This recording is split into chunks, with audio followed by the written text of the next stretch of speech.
Corentin, enchanté. Enchanté.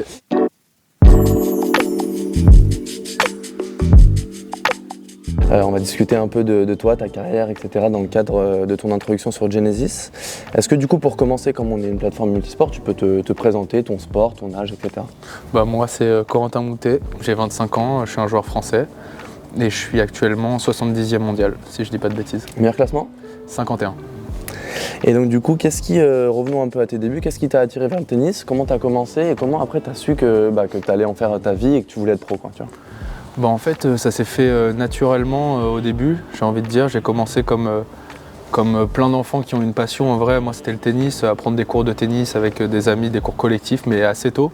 À quel âge? Dès 3 ans, 3-4 ans. Après, c'était pas comme des entraînements maintenant. Puis après, au fur et à mesure des années, en fait, nous, on a la chance en France d'avoir un système, quand même, une fédération assez présente. Et du coup, très vite, j'ai été repéré vers 7-8 ans pour m'entraîner avec ma ligue, ma région.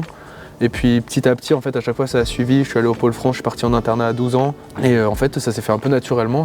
Au tout début, en tout cas, c'était vraiment parce que j'aimais ça, jouer des tournois. Je me sentais bien sur un terrain, j'aimais bien le challenge, la compétition. Et voilà, ça s'est fait un peu sans vraiment penser. Et les choses sérieuses, est-ce que tu dirais qu'elles commencent un peu quand tu es en junior, que tu es champion d'Europe, non, en junior? En fait, je suis champion d'Europe 12, 13, 15. En fait, à chaque fois, c'est en deux catégories, 13, 14, 15, 16, tout ça. Au début, c'est en équipe, après, c'est individuel. Mais c'est surtout quand je pars à 12 ans, du coup, je pars en internat dans le sud. Moi, je suis de région parisienne. Et du coup, c'est vraiment là, quand même. Alors, je rêve d'être pro, mais c'est pas encore très conscient quand tu as 12 ans. Mais c'est vraiment là où, quand même, ça devient plus intense. L'école se met un peu plus de côté. Je pars loin de mes parents. Mais t'as arrêté l'école après? J'ai vite arrêté après.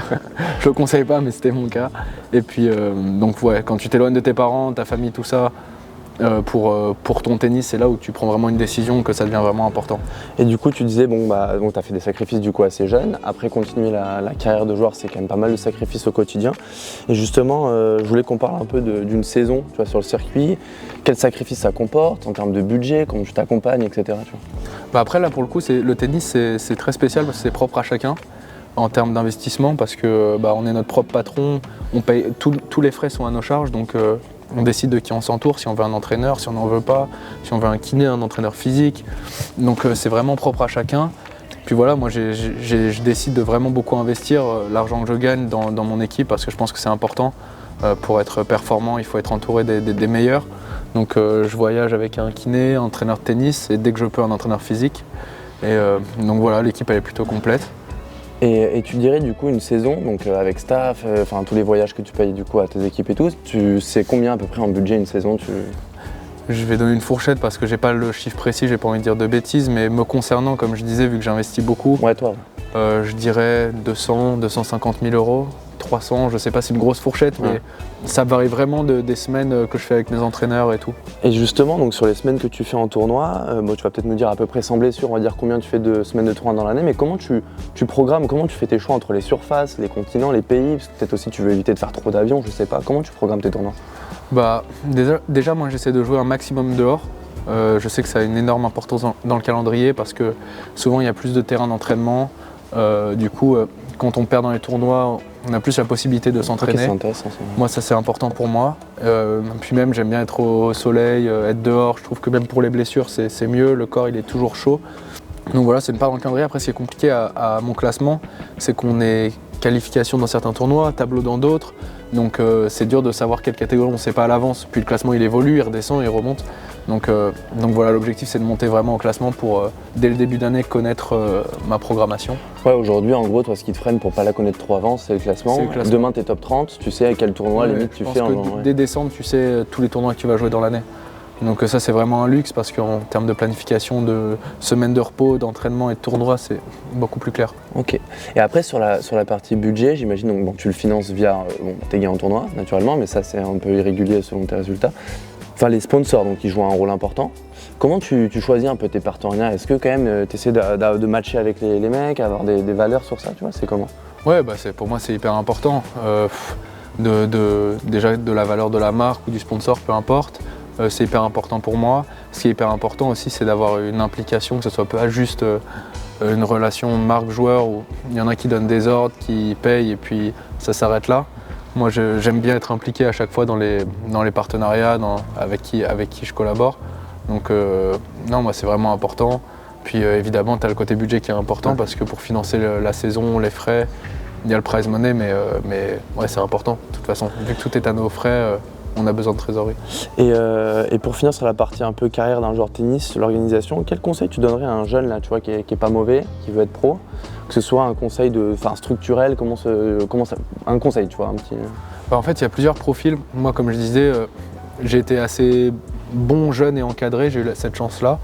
Donc quand on est dans ce cas-là, souvent la fédération nous prend sous son aile et nous aide vraiment financièrement. Moi, j'ai eu vraiment très peu à dépenser jusqu'à mes 18 ans, ce qui est un luxe parce que j'ai pu aller jouer les juniors, j'ai pu aller voyager à l'étranger, ce que j'aurais pas pu faire. Donc il y a ce profil-là, et après le profil où on n'est pas forcément aidé par la fédération. Là, il faut faire des concessions, j'imagine. Il y a quand même cette question de financement qui est hyper important parce que le tennis, ça coûte très cher. Donc, qu'est-ce que je donnerais comme conseil? Je sais pas, moi, le conseil que je donne, c'est le seul conseil que je peux vraiment donner, c'est les gens qui n'ont pas encore le niveau à 18 ans d'aller jouer des tournois futurs, mais qui jouent quand même bien au tennis, c'est d'aller aux États-Unis parce que les universités, tu t'entraînes bien, on te finance.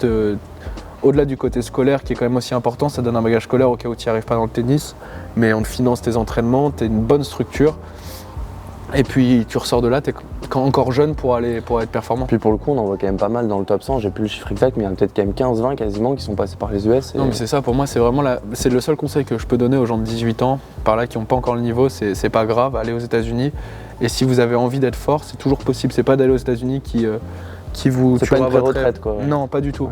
Après ça dépend dans quelle disposition on y va, à quel niveau on a. Mais ça sert à rien d'aller se perdre dans les futurs 2, 3, 4 ans. Parce que déjà c'est usant mentalement, financièrement. Et puis il y a quand même des joueurs qui jouent bien, donc il faut arriver préparé, il faut arriver avec le niveau, sinon ça sert à rien. Et du coup sur la partie, toi Corentin, joueur de tennis, bon t'as un style de jeu un peu atypique on va dire, tu vois, voilà. Et sans dévoiler un peu les plans des prochains mois ou autres, mais qu'est-ce que tu essaies au quotidien, toi, d'améliorer dans ton jeu, tu vois? En vrai, j'essaie vraiment d'améliorer tout. J'essaie de garder un œil sur mes lacunes qui évoluent. De temps en temps, on va avoir un secteur du jeu qui va se renforcer, qui va montrer une lacune un peu ailleurs. Donc j'essaie de rester attentif tout le temps à ça. Et mon objectif principal, là, c'est de m'éloigner des blessures, de vraiment... faire le maximum pour que mon corps soit en bonne santé. Et pour ça, est-ce que donc du coup, tu as quand même un jeu qui est physiquement exigeant? Est-ce que tu essaies peut-être pas de raccourcir les échanges ou d'être un peu plus offensif pour peut-être être... Ouais, t'as ce côté-là qui pourrait me préserver, mais d'un autre côté, c'est ça qui fait ma force aussi. Donc je pense que c'est évidemment toujours, mais je pense que ça c'est aussi le haut niveau, il faut toujours aller de plus en plus vers l'avant, être agressif, c'est comme ça que se gagnent les matchs et que les meilleurs sont les meilleurs. Donc évidemment que mon jeu, je le pousse de plus en plus vers l'avant, j'essaie vraiment de travailler à ça, mais tu as quand même ce côté-là où c'est ça qui fait ma force, de réussir à alterner entre la défense, l'attaque et de varier aussi dans mon jeu. Donc c'est un mix, je pense, et c'est ce que j'essaie de toujours trouver, d'avoir un bon équilibre dans mon jeu et pas d'être trop en défense, pas d'être trop en attaque, de vraiment sentir les phases de jeu. Donc garder ta polyvalence et ton côté variation, quoi. Est-ce que tu peux un peu nous expliquer une journée type un peu en pré-saison ou la période type, tu vois? Ouais, il y a plusieurs phases. Moi, dans mes pré-saisons, il y a la première phase qui est déjà il y a les vacances. Donc quand on revient, c'est très dur d'aller au maximum dès le début. Il faut reprendre progressivement, mais il y a une phase qui est vraiment très axée sur le physique, où il y a beaucoup de volume physique avec 2 séances par jour, plutôt longues. Et pas forcément de tennis ou des tennis légers pour garder le contact. Et puis après, on rentre dans un équilibre tennis physique un petit peu pareil, mais toujours en gardant beaucoup de volume parce qu'en pré-saison, on essaie de faire des longs entraînements, que ce soit physique ou tennis. Et puis après, la dernière phase, plus proche de la compétition, le physique est toujours présent, mais laisse plus la place au tennis où c'est le tennis qui prédomine un peu en fin de pré-saison pour se rapprocher de points, pour se rapprocher vraiment du terrain avant les tournois. Et justement, donc là, j'imagine, tu es encore plus avec ton staff actuellement en pré-saison, tu as arrêté avec ton ancien coach, tu as un nouveau coach, qui c'est? Comment ça se passe? Bah ouais, on a arrêté avec Pétard en Asie, donc c'est plutôt récent et c'était une super collaboration, j'ai appris énormément de choses avec lui. Donc voilà, il y avait un temps aussi de digestion où je voulais jusqu'à la fin de l'année me retrouver un peu seul, parce que je voulais pas retrouver quelqu'un directement, j'avais besoin de faire un break, le deuil quoi, un peu tout seul. Ouais, c'est ça un petit peu, parce que c'est pas parce qu'on arrête une collaboration que ça se finit mal ou quoi que ce soit, c'est juste que c'est une page qui se tourne et qui laisse place à autre chose. Mais en tout cas là on a commencé la pré-saison Du coup là c'est la première semaine où le tennis reprend un peu sa place, où je suis avec un nouvel entraîneur qui s'appelle Hugo Guerriero, un Français. Et puis voilà, on se connaît depuis longtemps, mais on n'avait jamais travaillé ensemble. Donc je suis super content qu'on travaille ensemble. Hâte de voir ça, ouais. Ouais, carrément, pressé de voir ce qu'on peut faire ensemble, on s'entend très bien. Quels sont en quelques mots les objectifs de la saison 2025 là, pour toi? Je sais que je joue bien, je l'ai prouvé cette année, quand j'étais en forme, j'ai fait des bons résultats, j'avais un bon niveau de jeu. Ce qui me manque, c'est la constance de pouvoir enchaîner des matchs, faire une saison complète. Et c'est mon premier objectif, c'est vraiment de réussir à faire une saison complète sans être blessé, ou en tout cas que ça ne m'empêche pas de jouer des tournois. Et puis je suis sûr que les résultats suivront, que j'aurai un bon classement en fin d'année. Et je pense que vraiment j'ai beaucoup travaillé ces dernières années malgré les blessures. Et que en fait j'ai pas pu encore montrer ça sur le terrain avec les inconstances physiques. On a pu voir des esquisses de... C'est ça, pour le moment il n'y a que des petits moments comme ça où ça peut éclore, mais il faut plus de constance, plus de jeu, plus de régularité dans les tournois, et puis ça le fera. On a parlé là du joueur de tennis. Qui est Corentin Moutet, l'homme, l'humain? Il y a une grande place de tennis déjà, ouais. Ça prend beaucoup de place dans ma vie, dans ma tête aussi, mais je sais pas, je pense que j'apportais énormément d'importance à la paix, au calme dans ma vie. Le tennis, c'est un monde quand même assez houleux, où il y a beaucoup de stress, beaucoup de caméras et de gens qui nous observent, beaucoup de stress toute l'année. Donc quand je suis hors de ça, j'essaye de me retrouver avec mes proches, mes amis, et puis essayer de trouver la paix, du calme, quelque chose de plus léger. Du coup, donc dans ton hors sport, hors tennis, donc tu rappes. Qu'est-ce que toi ça t'apporte? Est-ce que tu te vois aussi peut-être en après-carrière, je sais pas, faire un peu des sons, continuer en tout cas? Non, en vrai, je peux pas dire que je rappe parce que ça serait manquer de respect aux rappeurs qui font ça toute la journée de leur vie. Comme si eux, ils jouaient au tennis et qu'ils disaient que c'était tennisman. T'es dur avec toi quand même. Non, mais c'est une passion. Moi, j'adore en écouter depuis que je suis tout petit. J'aime beaucoup ce milieu dans le sens où les gens avec qui j'ai pu échanger de ce milieu me parlent énormément. C'est un échappatoire en fait. C'est un échappatoire et c'est vraiment, j'ai beaucoup à apprendre là-dedans, dans le sens où dans le domaine artistique, il y a beaucoup plus de spontanéité que dans le sport, dans le milieu du sport en tout cas. Et donc voilà, c'est aussi un monde différent, donc moi j'aime bien découvrir d'autres mondes, découvrir des gens qui ont des histoires différentes de la mienne, ça m'inspire. Et puis voilà, tout simplement, c'est vraiment de manière légère et puis j'essaie de pas trop me prendre la tête avec ça. Et pour finir sur la partie un peu hobby, il y a d'autres sports un peu que tu kiffes, que tu suis ou que tu pratiques même si c'est... En vrai pas beaucoup, hein. En vrai je regarde pas beaucoup, je regarde pas en fait le sport du tout, même mon sport je le regarde pas. Donc j'adore jouer au foot mais je le fais plus. En fait j'ai vraiment, le tennis a une place tellement importante dans ma vie que je veux pas me blesser en fait en faisant autre chose. Donc je fais vraiment attention, c'est vraiment un truc central dans ma vie où toutes mes décisions, toutes les choses que je fais dans ma journée sont pour ce sport. Donc non, je fais pas de tennis, je fais pas de foot. J'espère. Ouais. Je fais pas de foot, j'essaie de me tenir éloigné de ces choses-là parce que je me suis déjà blessé dans le passé à cause de ça et j'ai pas envie que ça recommence. Okay. Mais ouais, non, je regarde pas. En fait, ça m'ennuie un peu de regarder le sport, même si j'ai énormément de respect pour eux, mais non, je préfère passer du temps avec mes proches quand j'ai du temps et avec des gens plutôt que de regarder la télé. On va passer à la partie un peu fan, communauté, etc. T'es quelqu'un, sur le terrain, c'est haut en couleur, donc du coup t'es naturellement un peu clivant, donc il y a des critiques positives, des fois négatives. Les critiques négatives, t'es imperméable à ça ou quand même ça te touche? Ou t'as appris peut-être à vivre avec aussi, je sais pas. C'est sûr que j'ai appris à vivre avec parce que c'est arrivé quand même très tôt. Dans le tennis, quand tu joues bien tôt, on parle quand même très vite de toi, et spécialement en France. Donc non, très tôt, j'ai divisé, j'ai envie de dire. Mais c'est vrai que plus tu as d'exposition, plus ça se sent. Donc j'ai appris à vivre avec. Après, être imperméable, non, c'est impossible parce que comme tout le monde, on a des émotions. Et c'est surtout aussi pour mes proches, en fait, qui voient que des gens parlent de moi d'une telle manière, c'est pas agréable. Parce qu'ils sont pas du tout là-dedans, ils n'ont pas appris à vivre avec ça. Donc voilà, je trouve que les gens, en fait, au-delà d'aimer, pas aimer, ça arrive, on peut pas plaire à tout le monde et je suis complètement ok avec ça. C'est plus les limites des paroles parfois, en fait, ça va trop loin parfois. Et ça devient même personnel, qu'on n'aime pas le joueur que je suis ou la manière dont je suis sur un terrain, je peux l'entendre, je peux le comprendre, mais moi parfois... Et est-ce que tu as pensé à devenir un peu plus lisse et limite à renier toi ta personne sur le terrain pour contrer un peu tout ça ou pas du tout? En fait, la manière dont je m'entraîne ou ce que je fais, c'est vraiment personnel. Jamais je réfléchis aux autres dans le sens où moi j'ai vraiment envie d'être performant dans mon sport, de m'améliorer, de gagner des titres, d'être fort dans mon sport. Donc je me pose des questions tous les jours sur comment m'améliorer et ça en fait partie. Donc c'est quand j'ai des comportements que les gens apprécient pas, c'est pas que je fais exprès en fait, c'est juste que moi quand je finis mon match, je regarde le match et je me dis ok, il faut faire mieux, c'est pas suffisant, c'est pas bien d'être comme ça. Mais donc il y a quand même un travail derrière, il y a une réflexion, je le tolère pas moi-même. Donc je pense que, et je suis plus dans une logique moi où quand je vois des gens qui ont, je sais pas, qui sont mal dans un endroit, je suis plus dans une logique y a une de raison si le mec de les aider plutôt que de les juger. Donc c'est ça moi que je comprends pas, après je l'accepte. Mais c'est juste que quand ça parle de la famille, quand ça parle même de la personne en général, en fait il faut pas oublier que c'est un sport, que les gens il y a le joueur, une fois, c'est ça, et puis que ils voient un match quoi, on joue 100 matchs dans l'année, donc après souvent les gens ont tendance à retenir le négatif. Moi le truc qui me touche un peu le plus, c'est que de temps en temps tu fais des trucs super, et en fait les gens ils retiennent que ce moment-là. Alors sur 3 heures de match, ils vont retenir le moment où tu casses une raquette qui est 5 secondes. Après je peux pas contrôler ce que les gens pensent de moi, moi j'essaie de m'améliorer pour moi, pour être performant, et c'est ça le plus important.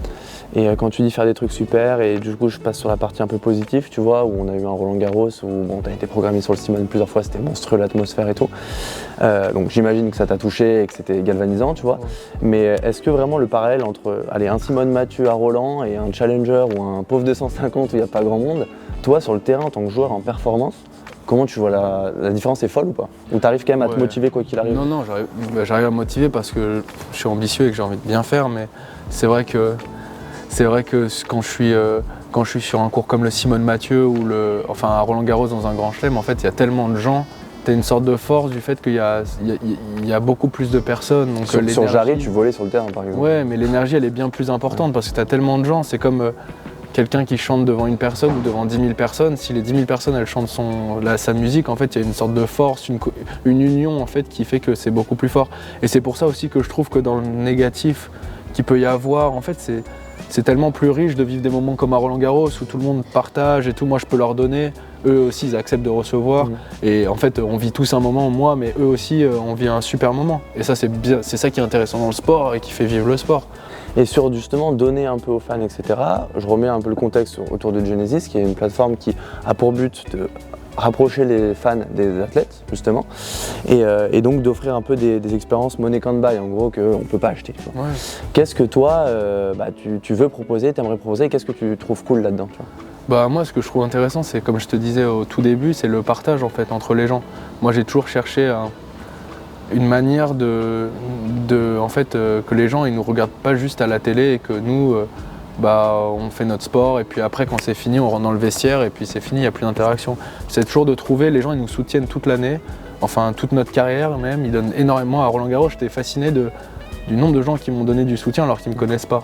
Je me disais c'est fou, ces gens-là ils viennent, ok ils payent leur billet, mais en fait ils m'aident même moi dans ma performance de manière totalement gratuite. Et ça je trouve ça beau et c'est ça qui est fort et je trouve que de pouvoir rendre à mon échelle et à ma manière, c'est toujours quelque chose que j'ai voulu faire. Pour conclure, on va parler un peu d'actualité où Nadal très récemment a annoncé sa fin de carrière. Bon, c'était ton idole un peu de jeunesse. Si tu devais me retenir un moment marquant, toi, dans ta vie par rapport à Nadal, tu vois, c'est un souvenir un peu isolé. Il y en a deux. Il y a quand je le regardais à la télé et quand je me suis retrouvé en face de lui, en fait. C'est deux moments où, en fait, j'ai regardé, moi quand j'étais petit, je regardais pas beaucoup de tennis, mais je regardais tous les matchs de Nadal. Surtout à Roland Garros, je me souviens quand il avait ses cheveux longs, les sans manches et tout. Des bardeurs, Bermuda et tout. Ouais, moi c'était une fiction un peu de regarder ça. C'était quelque chose où, moi quand j'allais au tennis, j'ai même imité ses services, j'ai porté ses t-shirts pour dormir. C'est quelque chose où en fait quand t'es petit, à aucun moment, c'est même pas que t'y crois pas, que t'es pas capable, c'est juste que t'y penses pas. Tu te dis pas un jour je jouerai avec Nadal en fait. Et Nadal tu peux le regarder qu'à la télé. Et en fait je me suis retrouvé sur le court où je le regardais jouer, gagner des grands chelems, je me suis retrouvé contre lui. Ouf ça. Et ça c'est... T'as réussi quand même ou t'as été pris par l'enjeu? Parce que le score il avait été... Je me suis dit en fait je voulais battre mon rêve dans le sens où je me suis dit si je joue ce match et que je le gagne et j'y croyais vraiment, c'est énorme en fait. C'est en gros c'est la meilleure manière de le respecter lui et de respecter l'enfant qui regardait en se disant putain je regarde la télé, je regarde Nadal et en mode ouais mais tu t'es dans la télé tu vois. Et c'est pour ça que c'était un des meilleurs moments de ma vie même si je l'ai perdu et que j'aurais rêvé de gagner ce match. C'est la sensation qu'on a et la manière dont je pense que je ne vivrai plus jamais un match de tennis comme ça. Pour finir, en dernière question, quel est le plus gros regret? Ne pas avoir battu Rafa en carrière ou ne pas lui avoir mis un service cuillère gagnant? Alors pour être très honnête, le service cuillère, j'y ai pensé 1000 fois pendant le match, parce qu'il est super loin, mais je voulais pas gâcher mon rêve pour un coup. Je me suis dit que si je Au faisais risque un qu'ils le service prennent cuillère, mal ou... qu'ils le prennent mal ou que le public le prenne mal ou que j'en sais rien, je me suis dit, il y a bien plus important que ça. Et donc voilà, je l'ai pas fait, mais j'aurais pu le faire, j'aurais certainement gagné le point, mais Oui, parce qu'il est tellement loin qu'il y a la c'est place. ça. Quoi. Mais je voulais pas le faire, ça allait casser le truc en fait. Mais ouais, non, mon plus grand regret, c'est aucun des deux. Hein. Aucun des deux. Ok. Merci Corentin. Merci à toi.